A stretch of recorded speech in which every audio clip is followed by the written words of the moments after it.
So we're going to do side lying leg extensions.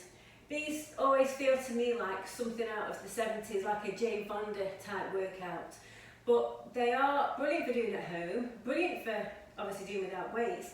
But you know, all the exercises that we often concentrate on are about us moving forward and back. It's really important not to neglect the side of our hip muscles. When we're walking, when we're running, we're just going front to back. When we're doing our squats, when we're doing our lunges, we're in that front to back motion. But what quite often happens is that the muscles that sort of stabilise us from the side can start to get really undeveloped. And that's very, very common and something that we all, myself included, have to work very hard to maintain that strength on that side. So these exercises are brilliant for that.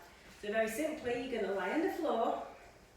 You're going to keep your knees that's not your knees, that's your hips perpendicular to the floor. So you're not rolling forwards, you're not rolling back, they're nice in a straight line.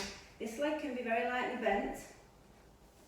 This leg is going to be sort of stretched out. I've got my foot flexed so that I'm activating my muscles. Okay, my head's in my hand obviously. I put my hand in front of me for stability, and also just to remind myself to keep these hips nice and straight as well. Now, you can also experiment with turning your foot in and turning your foot out, because they just sort of work the muscles sort of very slightly differently. But for this one, we're just going to turn the foot round and down, and then you're going to come up and really feel the squeeze here. So you want to take your time with these,